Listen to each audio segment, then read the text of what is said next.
Today I am talking about cooperative wines. Now, they are a really fascinating part of the wine world for me.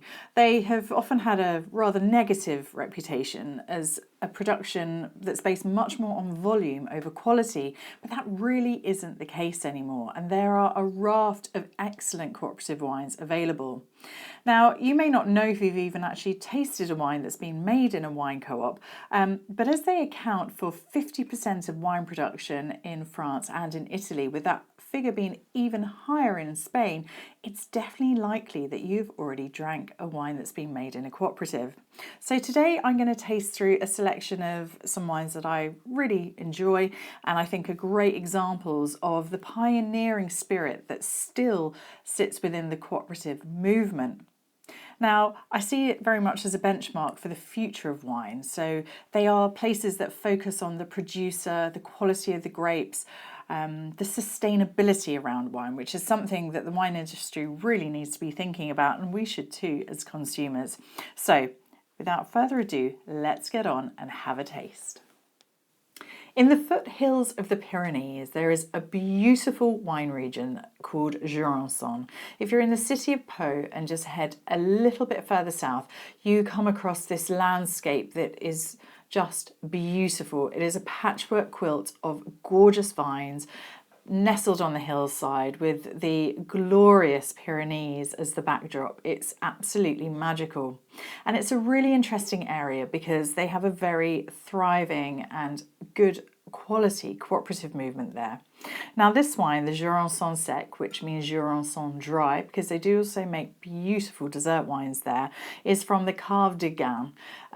That's in a lovely little village, and I have been there at harvest time when the grapes are coming in, and it is a magical and thriving time. They really rate quality of the grapes there. So historically, cooperatives used to pay their growers via the weight of the grapes that they brought in, but they've moved away from that model so that really they're stressing quality of grapes as opposed to the quantity. So this is a blend of two grapes. We have Gros Mansang and Petit Mansang, which are the indigenous varietals of that region, and I'm really looking forward to tasting it today. And it smells beautiful. You have this lovely soft baked apples, lovely ripe pear note to it, and rather generous nose as well, and I can't wait to taste.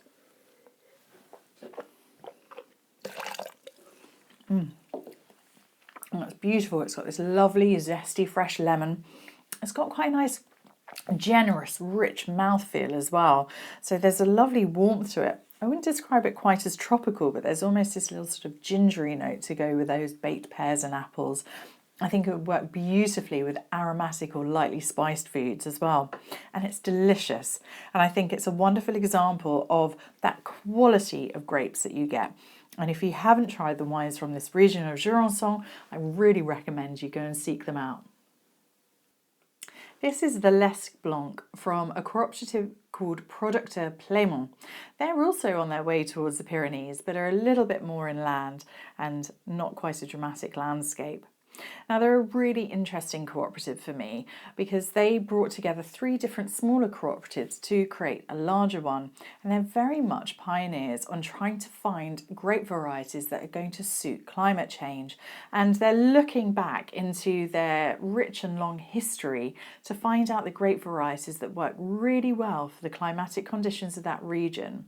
And what you're seeing in those kind of dynamic, forward-thinking approach in the cooperative movement is a way to future-proof the wine industry, and I think that's such an interesting facet across many cooperatives within Europe. But most importantly, let's have a taste of this wine now. It's a blend of Uni Blanc and Colombard, which are two grape varieties that would be more commonly associated with the wines of Cognac and Armagnac. But there it's been made into a still wine, and I'm looking forward to trying it.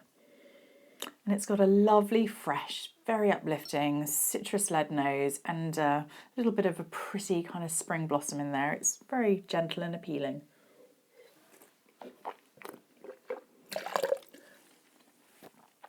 And it's bright, really easy going. Chill that down, have a little platter of seafood, and just a nice little bowl of crisps. It'd be delicious.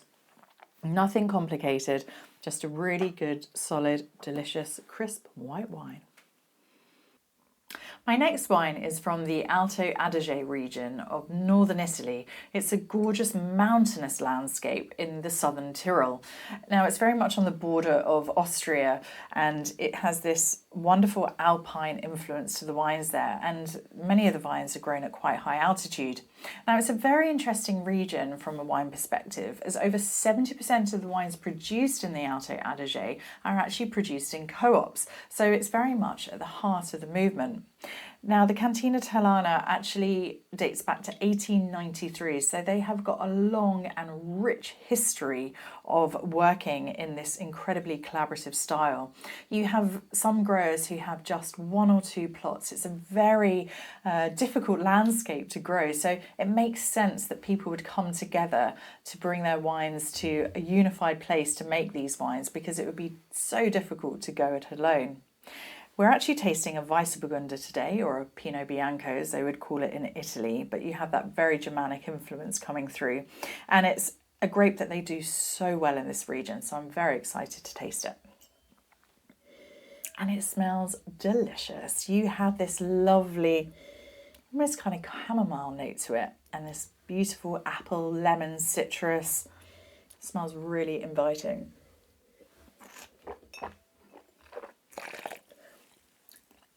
And that all comes through. I've got a nice, generous mouthfeel to it.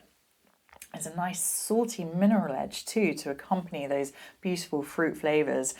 I think if you enjoyed Chablis, you would really love this wine. So I think the Alto Adige is absolutely a region to look out for. Very high quality wines. I think you get a lot of wine for your money. It is very elegant and very delicious indeed. This next wine is from a relatively new cooperative. They were founded in 1981, which in comparison to some of the really old historic cooperatives in Europe is a newer incarnation. And it's a small cooperative. It was formed with only 3 growers in there. And the Valle Unite have a wonderful, rich agricultural history on their landscape. So not only do they grow vines, but they also have cereals and crops and livestock too. So it's a really varied, beautiful landscape. This is predominantly Barbera with a little touch of Dolcetto and Croatina in there, and they're working in a very natural winemaking technique. But what do I mean by that? So that means in their land they're not adding any herbicides or pesticides, and in the winery they're not adding any additives. So it has a natural fermentation. So it's all natural indigenous yeasts, and they're not fining or filtering the finished wines, and they're adding little to no sulfur at all. So I'm expecting something that might taste a little bit different to a more conventional wine, but it will be delicious nonetheless. So let's have a taste. And it's got this lovely bright fruit, this kind of bursting red cherries coming out. There is also a little sort of earthy undernote to it too, and maybe something a bit like sort of smoked bacon. It smells good.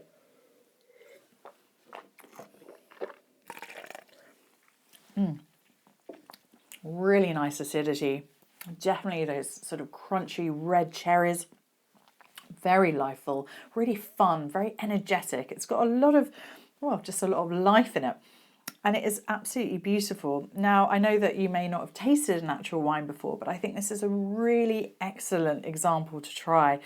And it's delicious. And I think with that acidity, that beautiful fruit, it's certainly a wine that is very enjoyable indeed. Located just outside the beautiful town of Avignon, there is the cooperative called Les Vignerons de Estazage. They're a collection of 12 wine growers, and they have a really fixed idea about the sustainability of the land and their agricultural practices in the grapes that they're producing. So the cooperative works really closely with the growers to reduce the amount of herbicides and pesticides that are used, and a large number of them are actually organic producers. They produce predominantly Grenache, Syrah and Mourvèdre, which this is a gorgeous blend of those 3 wonderful grapes. So I'm expecting something kind of quite ripe and brambly and full and delicious. So let's have a little taste.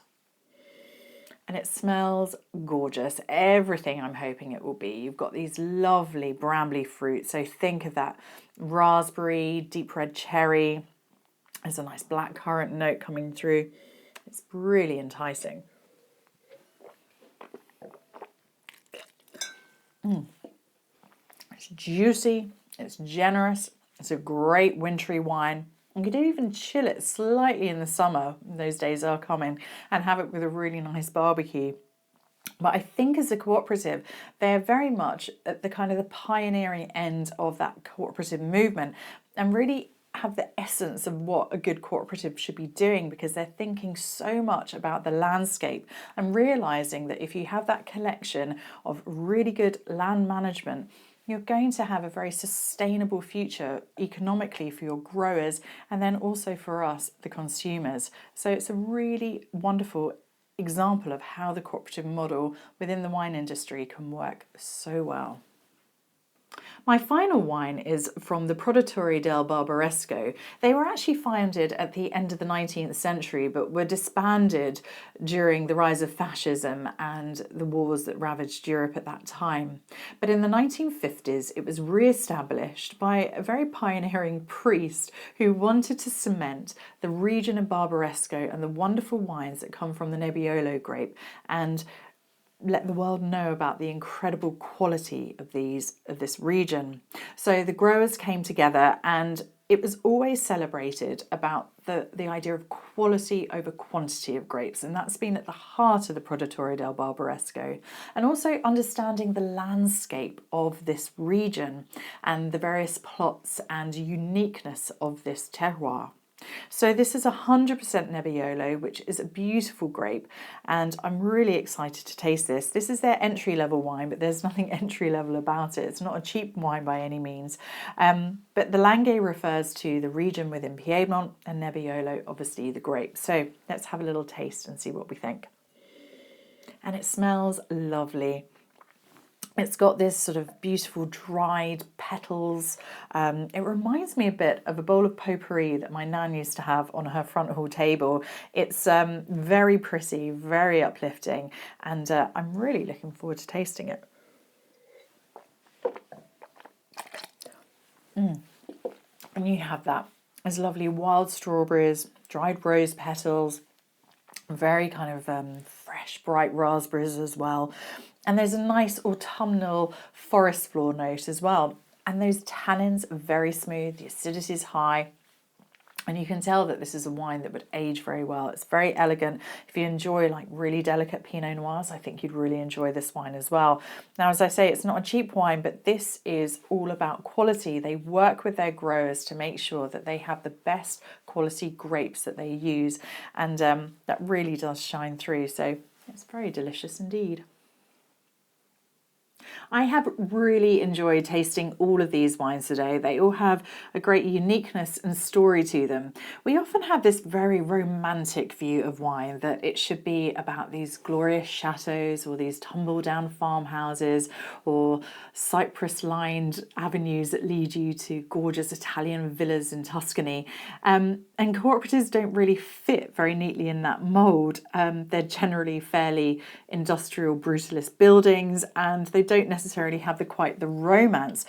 But what I do think is that they can all tell a really unique story. It's a story of the people that have come together to work collaboratively to create really delicious, unique wines. They're wines that represent the place better than many wines, in fact, because they are from people who know the region so well. They know the great varieties that work there, and the really dynamic cooperatives are the ones that are thinking about the future and how to future-proof the members of the cooperative.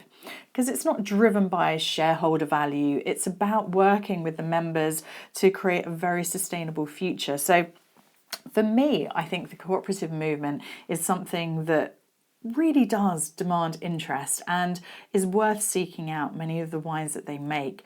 Now, they're not all outstanding quality, and those will probably fall by the wayside, and it will be about those really high quality producers to keep pushing things forwards. But I'm certainly excited about the future, and I think that they enhance our wine pleasure so much. So go out and look for some today, and I hope you have enjoyed tasting through with me. Cheers.